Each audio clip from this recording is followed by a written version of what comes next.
O tema desta edição do programa TV Direitos Humanos é Mudanças Climáticas e Acesso à Água no Brasil.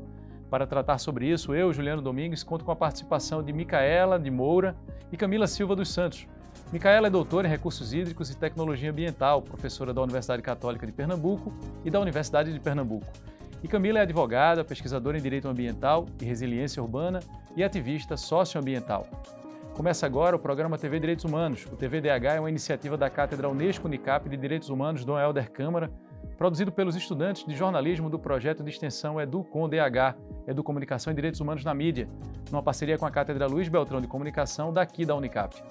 A gente conta ainda com uma rede de colaboradores que só faz crescer. Participam dela o Centro Dom Helder Câmara de Estudos e Ação Social, o Centro de Cultura Luiz Freire, o Movimento dos Trabalhadores e Trabalhadoras Rurais Sem Terra, o MST, e o Centro das Mulheres do Cabo.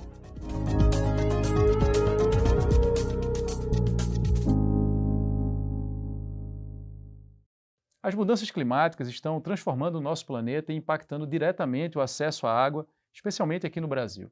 Segundo dados do painel intergovernamental sobre mudanças climáticas, o IPCC, a temperatura média global aumentou cerca de 1,1 graus Celsius desde a era pré-industrial. E esse aumento está diretamente ligado a eventos climáticos extremos, como seca e inundações. No Brasil, um dos principais desafios é garantir água potável, pois cerca de 35 milhões de brasileiros ainda não têm acesso a esse recurso essencial. As regiões mais afetadas são o Nordeste, sofrendo com longos períodos de seca, e a Amazônia, onde a destruição das florestas prejudica o ciclo das águas. Queria agradecer a presença de vocês, nossos convidados aqui no programa.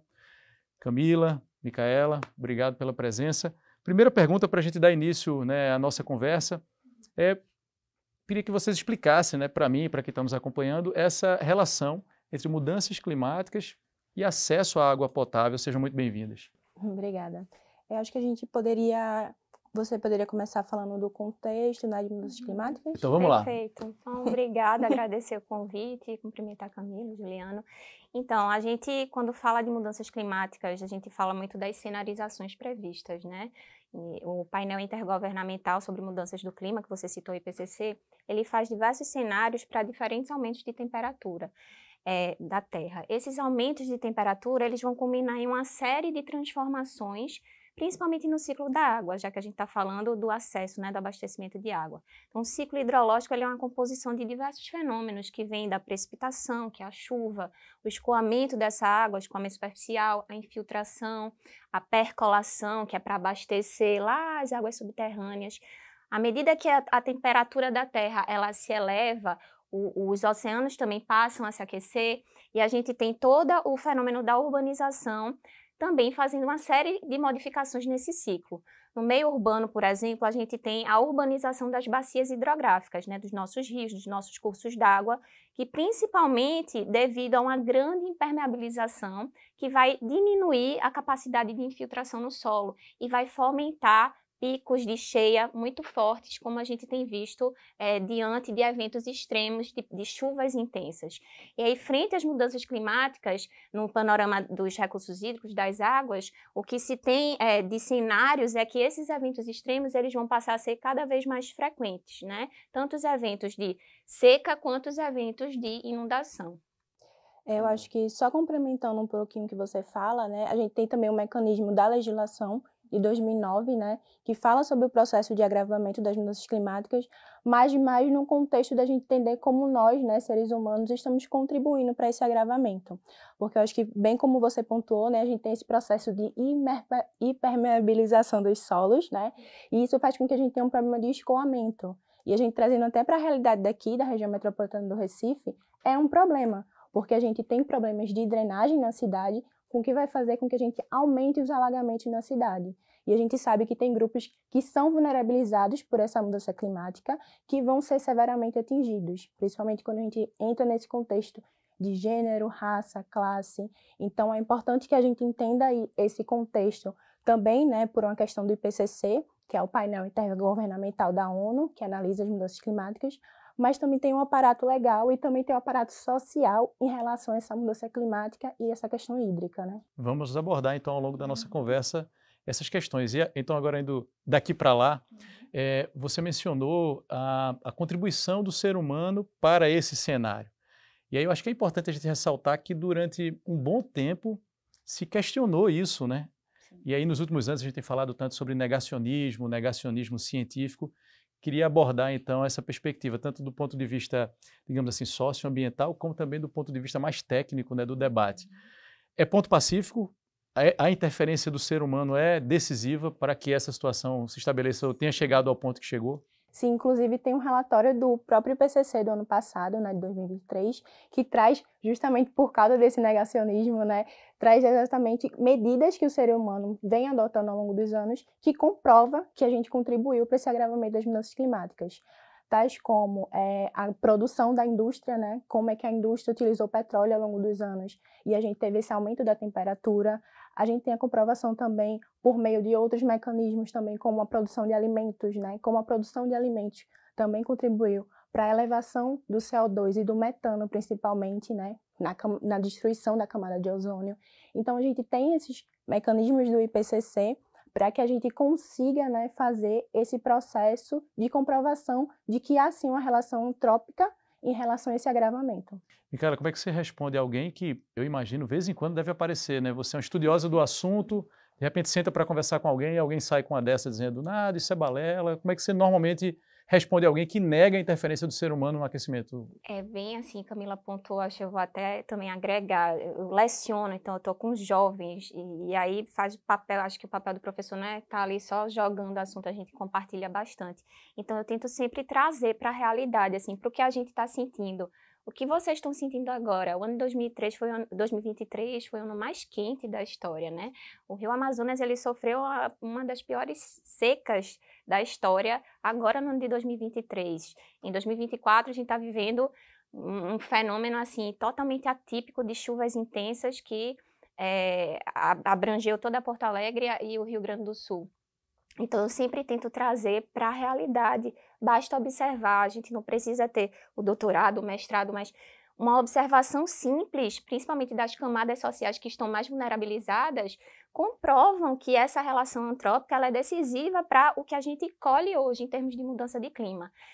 Eu sempre costumo falar para os alunos, né, na disciplina de hidrologia, que é a disciplina que estuda a água, no setor técnico da engenharia, como houve uma quebra nesse sentido, que é muito bem vista, né, graças a Deus, nesse sentido de evoluir para os conceitos, para a ciência, para se abrir para a ciência e para o que a natureza traz. Então, a gente tinha uma parte de drenagem, né, de visão muito higienista, que visava afastar aquelas águas do convívio social, então a água não era bem-vinda, a gente queria transferir esse problema, e isso fomentou muitas canalizações, muita impermeabilização do solo. Hoje em dia a gente tenta fazer o inverso, né? O profissional ele tenta trazer a água de novo, o olhar da água como um elemento de contemplação, um elemento de convívio, e restaurar o máximo possível o que a natureza nos dá. Devolver as áreas de infiltração, fazer jardins infiltrantes, parques alagáveis. Então, é isso que eu tento fazer, trazer o olhar para a vida, né? Para a prática, para tentar ver também esse futuro de que a ciência ela está aí para ajudar, né? Negar não vai agregar em absolutamente nada. Mas aí nos últimos anos esse tema virou um objeto de disputa também e sobretudo política, né?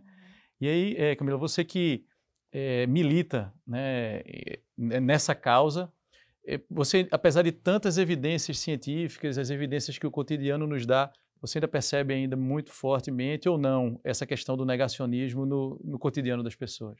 Bom, eu acho que falando na realidade da gente, né, de região metropolitana do Recife, 2022, né, que foi o ano que a gente teve aquele processo de alagamento, de deslizamento de terra excessivo, devido ao agravamento das mudanças climáticas, foi um ano decisivo para que a gente mudasse alguns panoramas políticos, falando aqui da região metropolitana do Recife.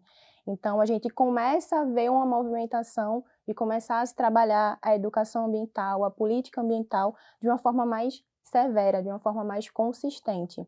Mas falando num contexto mais amplo, eu acho que as pessoas que ainda não são atingidas mais severamente pelas mudanças climáticas, ou seja, a gente está falando de um patamar mais elevado de sociedade, a gente está falando de algumas pessoas, né, que têm esse viés ideológico, enfim, que não é tão ligada à esfera social. Eu acredito que a gente ainda tem essa movimentação muito forte de negar essa relação que a gente tem de influência direta com o agravamento das mudanças climáticas.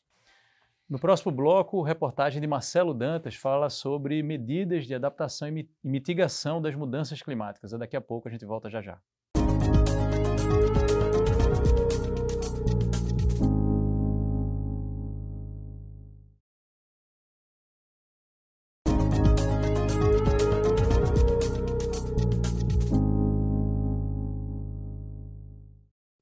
Estamos de volta com o segundo bloco do TV Direitos Humanos, que nesta edição traz como tema mudanças climáticas e acesso à água no Brasil. E a gente abre esse bloco com reportagem de Marcelo Dantas sobre medidas de adaptação e mitigação das mudanças climáticas. Vamos conferir. Conceito cada vez mais debatido nos espaços públicos, a desertificação é um processo de degradação nas chamadas terras secas do planeta, ou seja, nas áreas áridas, semiáridas e subúmidas secas. De maneira geral, filmes, novelas e livros associam este cenário com o Nordeste brasileiro, quando, na verdade, esse fenômeno ocorre também em outras partes do Brasil e do mundo.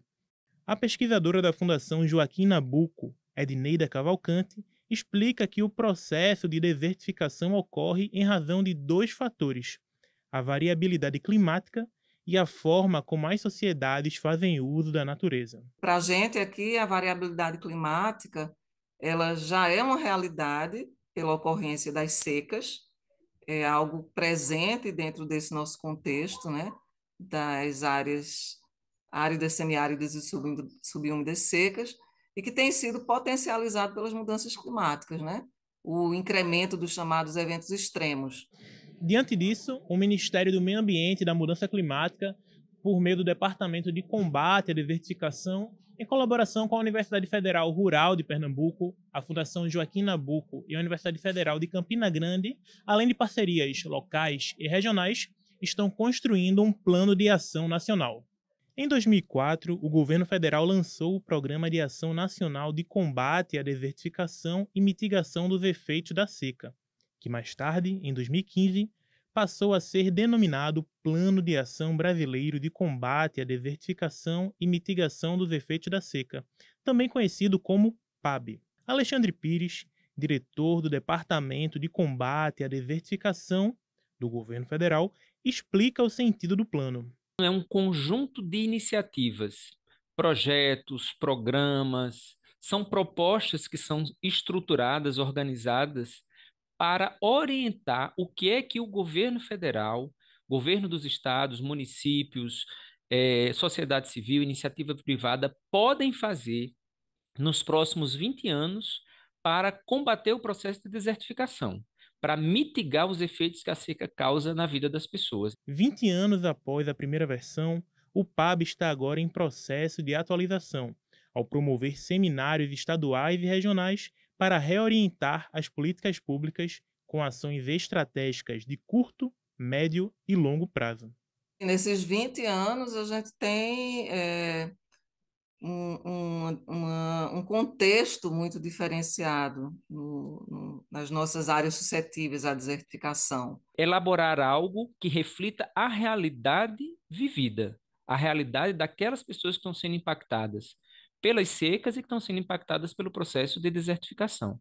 Esse é um princípio da participação que nos leva a tomar essa decisão de elaborar esse plano com uma ampla participação. Ainda falando sobre esse tema, queria ouvir vocês a respeito de iniciativas, né, que vocês têm observado historicamente. Acho que é interessante a gente trazer esse panorama, essa perspectiva histórica, né? De que maneira vocês têm observado o papel do Estado, né, de diferentes governos, e aí pensando nas diferentes esferas também, né, tanto no nível federal, estadual e municipal. Quem começa? Posso Micaela, começar? Tranquilo. Eu queria pontuar, né, nesse tema a responsabilidade do Brasil em 2015, né, que assinou um compromisso mundial, que foi a Agenda 2030, um documento importantíssimo. O Brasil é um dos países signatários desse documento, que pressupõe objetivos, né, 17 objetivos de desenvolvimento sustentável, entre os quais a gente tem o objetivo número 6, o ODS número 6, que diz respeito a garantir o acesso à água potável e o saneamento a todos e todas. A gente nota, né, que em 2015 foi firmado esse grande compromisso do país em termos de alcançar essas metas.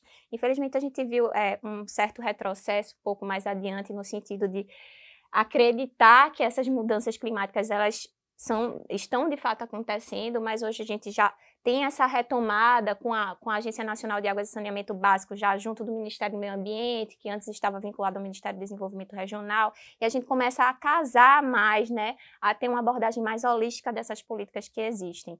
A gente tem uma lei importantíssima no país, que é a Lei das Águas, a Lei 9433 de 97, que tem entre as finalidades, basicamente, a garantir a segurança hídrica. Segurança hídrica é um conceito que eu abordo muito também em sala de aula, que diz respeito a você garantir essa disponibilidade de água em quantidade e qualidade suficiente para as gerações de agora e para as futuras. Então, quando a gente pensa nisso, a gente está falando em sustentabilidade, a gente está falando nesse compromisso em termos de Estado, em termos de política pública também, para que isso de fato se concretize, né? Eu acho que só apontando, né, o que você trouxe da questão do Brasil ser signatário, né, a gente tem até um compromisso que já vai vencer ano que vem, né, a gente tem que reduzir as emissões de CO2 em 48,4% até 2025. Então, a gente vê que o Brasil tem um desafio muito grande, porque a gente tem uma problemática ainda de desmatamento ilegal, né, o que aumenta os níveis de CO2, quando a gente para analisar esse contexto. Então, é muito provável, né, que talvez esse compromisso seja postergado, né, para talvez 2030, enfim.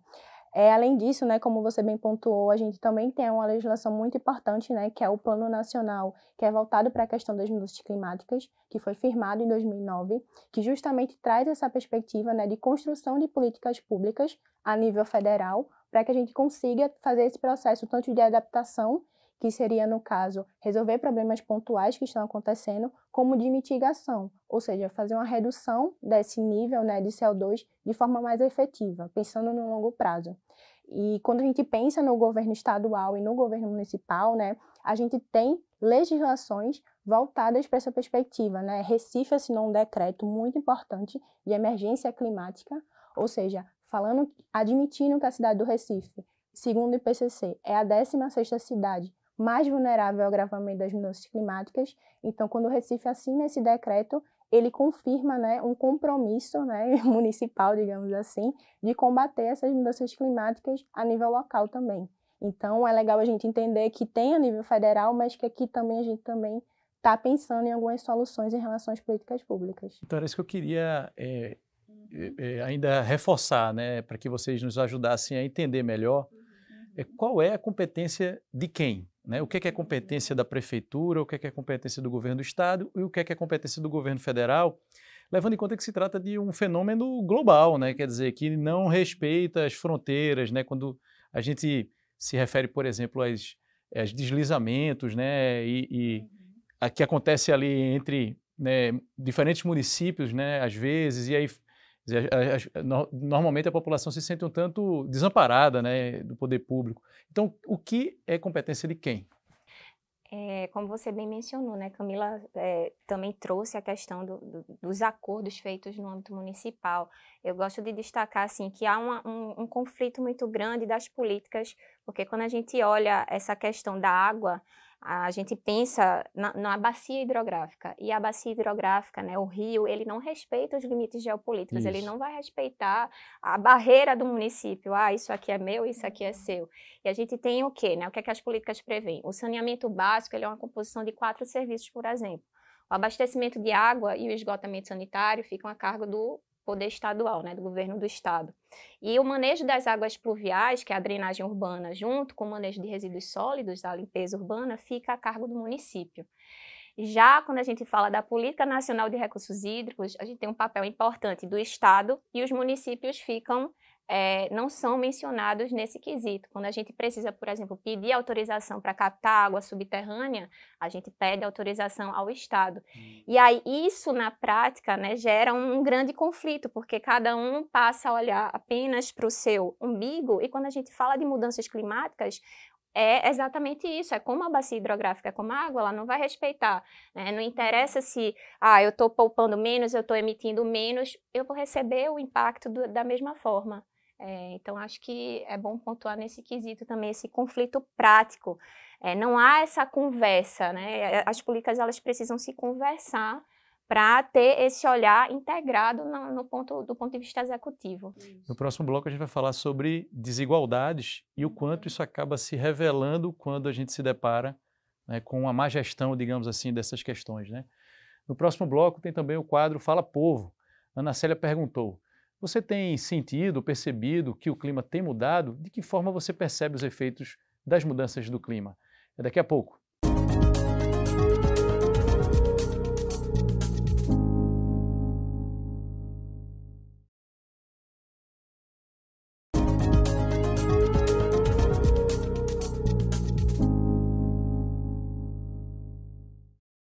Estamos de volta com o terceiro bloco do TV Direitos Humanos, que nesta edição fala sobre mudanças climáticas e acesso à água no Brasil. Agora é hora do quadro Fala Povo, com Ana Célia.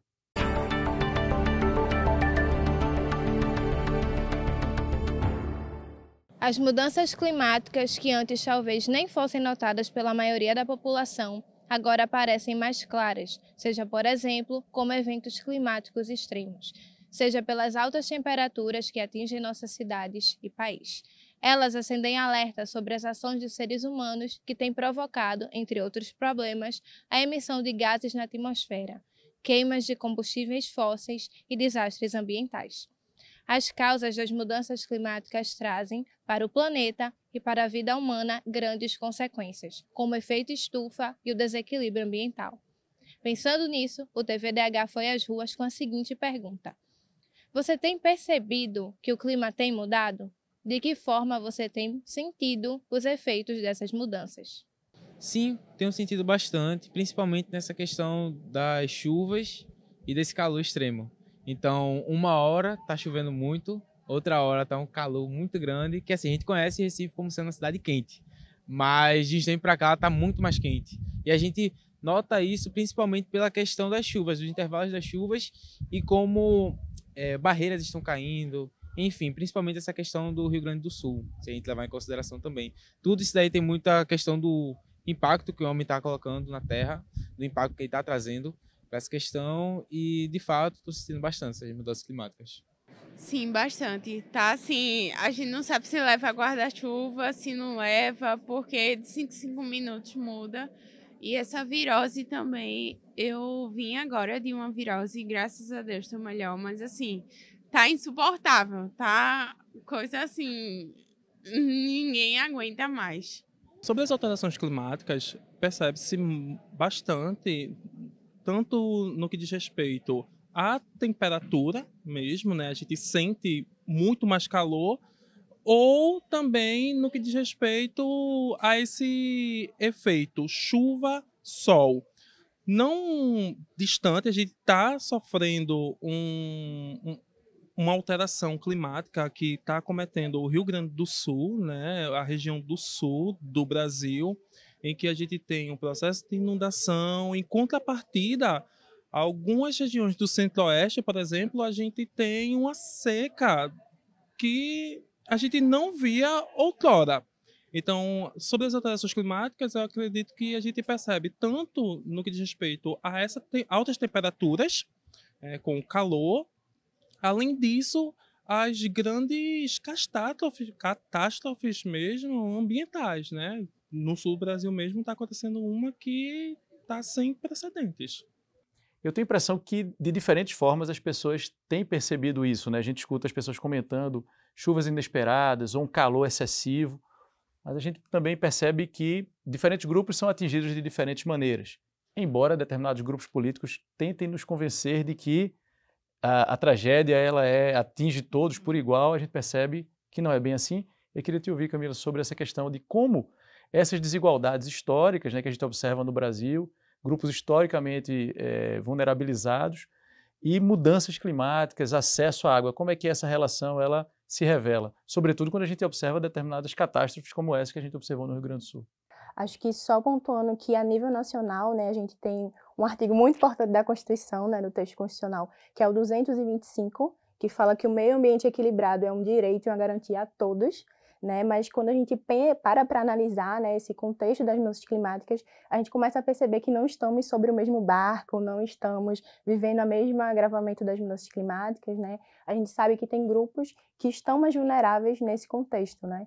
E a gente entende isso por quê? Porque a gente tem estudos sobre isso, né? Tem relatórios justamente pontuando a questão de que mulheres negras em contextos periféricos são as mais atingidas pelo agravamento das mudanças climáticas. Então a gente entende, né, a nível Brasil, que isso também é uma questão ligada diretamente, né, à questão do racismo no Brasil. Então, grupos, né, principalmente de pessoas negras, são colocadas em contextos mais vulnerabilizados, ou seja, em zonas periféricas, e isso faz com que eles ou elas, no contexto das chuvas ou no contexto, enfim, de outras crises extremas do clima, vão as que vão sofrer mais com essa perspectiva, né, de agravamento das mudanças climáticas. Então, a gente começa a entender, né, que a gente precisa de um processo de racialização e também de entendimento de gênero e de políticas públicas específicas para esses grupos que vão sofrer mais com essas questões. E o que é que falta, Micaela, para que esse entendimento passe a se refletir em normas, né, em regulamentos, iniciativas por parte do poder público? De que maneira você percebe alguma perspectiva positiva nesse sentido? Esse debate ele tem sido feito da maneira adequada ou ainda falta muito para que isso venha a acontecer? Eu acho que a gente está começando, mas ainda tem uma lacuna muito grande a ser vencida. A Camila pontuou assim, pontos extremamente importantes, aspectos extremamente relevantes da vulnerabilidade de determinados grupos. A gente tem, inclusive, uma importante plataforma que se chama Adapta Brasil, que é uma iniciativa do Ministério da Ciência e Tecnologia. A Universidade Federal de Pernambuco está junto nesse processo, que traz os indicadores de vulnerabilidade às mudanças climáticas nos diversos municípios brasileiros. Complementando o que Camila falou, assim, quando a gente nota as mulheres, por exemplo, é algo que eu menciono também em sala de aula, a gente tem uma relação de pobreza menstrual e mudanças climáticas, por exemplo. Quando a menina, por exemplo, ela não tem o acesso à água e ela precisa da água para higiene pessoal, ela deixa de ir à escola. E isso acontece em várias comunidades, em vários estados e municípios brasileiros. Não é um problema que está muito longe da gente estar aqui dentro. Eu acho que iniciativas importantes já vêm surgindo do ponto de vista legislativo, de se preocupar com essa temática, mas as camadas sociais que são de fato as mais vulnerabilizadas, elas ainda não conseguem sentir essa implementação. Quando a gente olha o recorte municipal, que Camila também bem pontuou, acho que me orgulha muito ser cidadã aqui, né, ser recifense nesse sentido, porque a gente já consegue observar muitas evoluções de infraestrutura pensadas nesse quesito de mitigação, de adaptação às mudanças do clima nas regiões, né, nos locais, nas comunidades que são as mais vulnerabilizadas cientificamente, né, comprovado cientificamente que esses grupos são os mais expostos a essas mudanças. Agora a gente sabe também que direitos não caem do céu, né, no colo da gente. Então eu queria te ouvir, Camila, sobre a organização dos movimentos sociais, né, que já há bastante tempo militam, né, nessa causa. Que avaliação você faz da capacidade que determinados grupos têm tido de influenciar na formulação e implementação de determinadas políticas públicas? Então, a gente tem um movimento muito importante, né, quando a gente fala no contexto de Pernambuco. A gente tem movimentos, por exemplo, o Forte, do Rio Tegipió, que já trabalha esse processo de entender essa incidência política, né, das pessoas que moram na bacia do Rio Tegipió. O Rio Tegipió, para quem não é de Recife, né, é um dos rios que mais causa o alagamento na cidade do Recife quando a gente está nesse período chuvoso. Então, tem um movimento social que consegue incidir politicamente, né, fazendo esse processo de construção de políticas públicas específicas para essas localidades é muito importante. A gente também tem outros movimentos ambientais a nível nacional, né? A gente tem o Engajamundo, por exemplo, que é uma organização de juventude que trabalha a pauta ambiental com incidência política na frente parlamentar ambientalista, né? Quando a gente fala nesse contexto também de como a juventude pode atuar politicamente. Também tem diálogos com o Ministério do Meio Ambiente e também com os ministérios das cidades. Porque é isso, né? Eu acho que movimento social, independente de esfera estadual, municipal ou a nível nacional, a gente tem que estar à frente desse diálogo, principalmente quando a gente para pensar que a maioria das pessoas que estão dentro do movimento social também são as que são mais atingidas por esse agravamento das mudanças climáticas.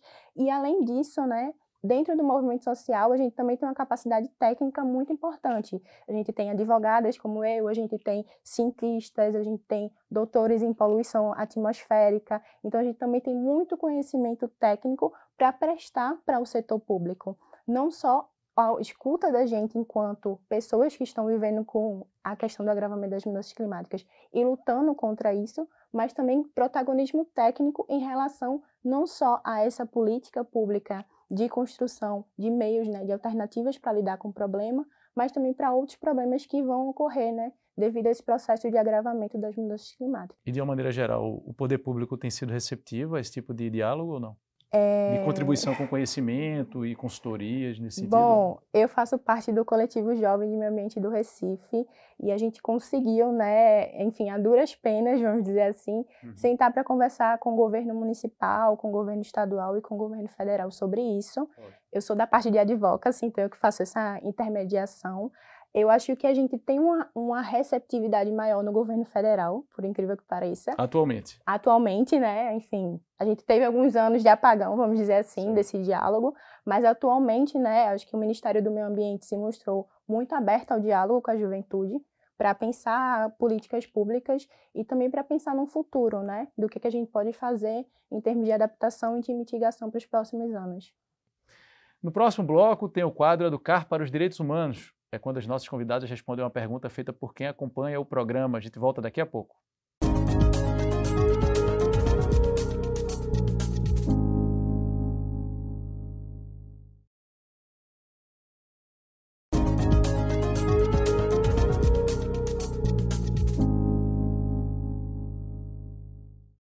De volta com o quarto bloco do TV Direitos Humanos, que nesta edição tem como tema Mudanças Climáticas e Acesso à Água no Brasil. Agora as nossas convidadas, Micaela de Moura e Camila Silva dos Santos, respondem uma pergunta enviada por quem acompanha o nosso programa. Chegou a hora do quadro Educar para os Direitos Humanos, com Fagner Clemente.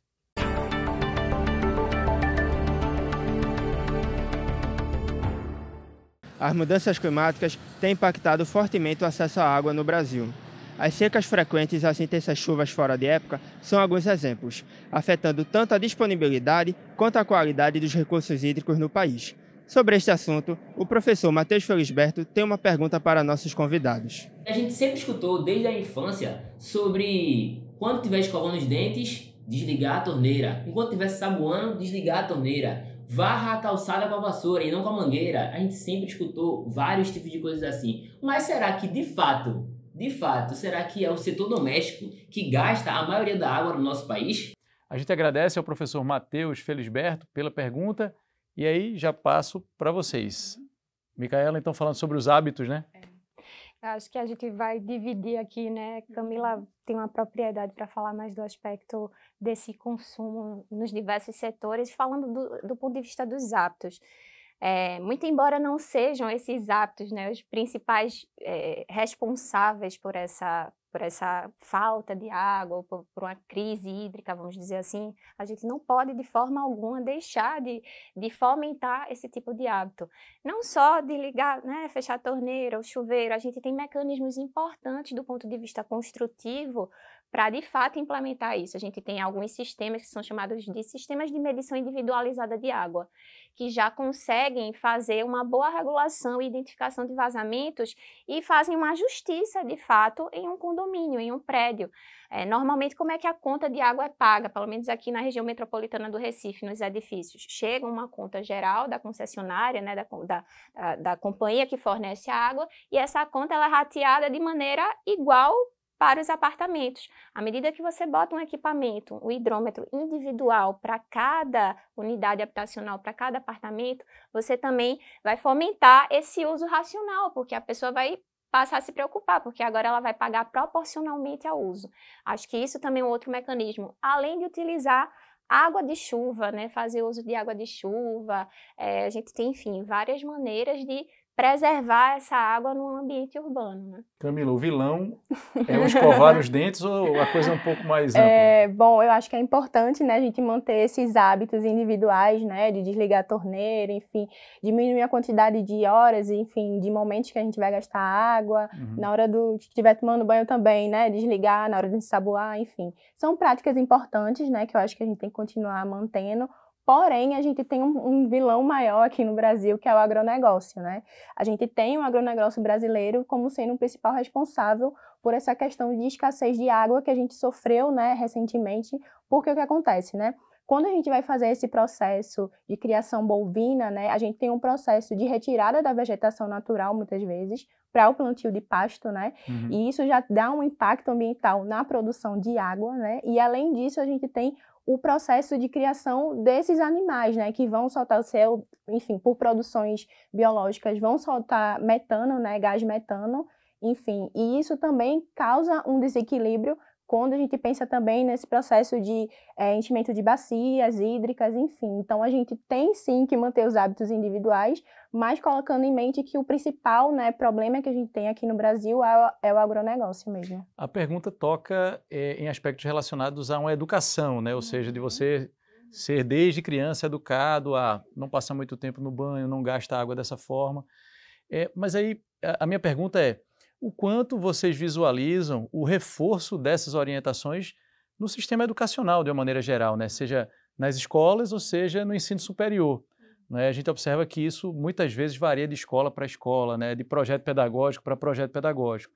Mas, Micaela, você percebe já isso, por exemplo, no ensino superior, você que é professora, né, de engenharia, ou ainda precisa avançar muito, né, nesse aspecto para que, de fato, esse debate esteja nos currículos, né, nos componentes curriculares das universidades e principalmente das escolas? Eu acho que no ensino superior a gente consegue ter uma visão mais completa dessa situação, né? Inclusive com programas de uso racional da água nos ambientes universitários. Lá na Escola Politécnica de Pernambuco, aqui da Universidade de Pernambuco, existe um grupo de recursos hídricos, que é o Água Poli, que desenvolve justamente programas de conservação de água em edificações. Então, os alunos de graduação, eles já começam a... Eles já são expostos, já desde o início a esse tipo de hábito, né? Esse tipo de iniciativa, que não só vem da parte técnica, de você colocar um hidrômetro, de fazer um sistema composto, mas, de fato, de ter essa consciência, de utilizar menos, de racionalizar, de ver outras opções para utilizar a água, que não seja só a água que vem da concessionária, né? Que seja a água da chuva, de tratar essa água da chuva. Então, no ensino superior, eu consigo observar uma imersão do ponto de vista da bolha ali, que eu estou um pouco imersa, que é a parte da engenharia. Eu acho que nas escolas, acho que eu não consigo ainda identificar tanto, porque eu ainda não tenho não tenho tanto esse contato, né, com o mundo mais escolar, com esse ambiente, em termos de o que é que está se fazendo de fato. Camila, que você percebe isso nas escolas, nas comunidades, ou ainda falta muita informação? Então, como eu falei, né, eu faço parte de um coletivo ambiental aqui em Recife, então a gente faz palestras e oferece oficina para as escolas, tanto particulares como escolas públicas, em relação a essa questão ambiental, né, em relação a esses hábitos que a gente tem que ter no dia a dia. Então eu percebo, né, que principalmente as crianças, né, elas já chegam em casa ou já chegam para a gente com alguma informação mais específica, mais apurada sobre isso, então as crianças já estão se interessando sobre essa temática, mas eu acredito que o nível médio, né, da gente, ou seja, o jovem de 16 a 19 anos, a gente ainda tem uma dificuldade maior, por incrível que pareça, de levar a importância desses hábitos, sabe? Mas, obviamente, não só porque essa pessoa não se preocupa com isso, mas porque muitas vezes não tem acesso a como isso é importante para a sua vida, ou seja, como é que isso impacta o seu cotidiano. E você percebe também, a gente falou sobre negacionismo, aí eu queria trazer rapidinho, antes de a gente fechar esse bloco, o tema da desinformação, né? E redes sociais, digitais, né? Fluxos comunicacionais e desinformação em relação a questões ambientais. Vocês percebem também muita desinformação nas redes sociais? Vocês já vivenciaram aquela situação em que vocês, como especialistas no tema, precisam desmentir alguma informação? Já, bastante. Micaela também? Muito. Em 2022, Camila falou, o que a gente viveu aqui no Recife, na região metropolitana, e na zona da Mata também, sul principalmente, da grande chuva que a gente teve em 2022. E aí, na época, eu estava à frente da gerência de hidrologia da Agência Pernambucana de Águas e Clima, e a gente sofreu muito com o combate a fake news. Quando uma barragem estava vertendo, por exemplo, liberando água, né, de maneira natural, aí viam notícias que a barragem tinha rompido, enfim. Então, há uma desinformação, as pessoas não sabem muito esse direcionamento, né, de quais plataformas ir. Eu acho que até um tópico sensível em relação a isso, só relembrando o que aconteceu em 2022, tinha muitas pessoas que informavam locais errados de abrigo, porque, enfim, teve pessoas que tiveram que sair das suas casas. Então, foi uma desinformação que levava pessoas que já estavam extremamente vulneráveis, né, já estavam saindo da sua residência, a procurar lugares que não serviam de abrigo. Então, eu estava à frente disso, né, de fazer esse processo junto com a Defesa Civil, de informar para as pessoas quais eram realmente os locais de abrigo na cidade, enfim, quando a gente fala do contexto de Recife, da região metropolitana do Recife, porque tinha esse processo de fake news de informar locais errados. Mais um desafio, né? Depois do intervalo, tem o 5º e último bloco desta edição do TV Direitos Humanos. Daqui a pouco a gente volta.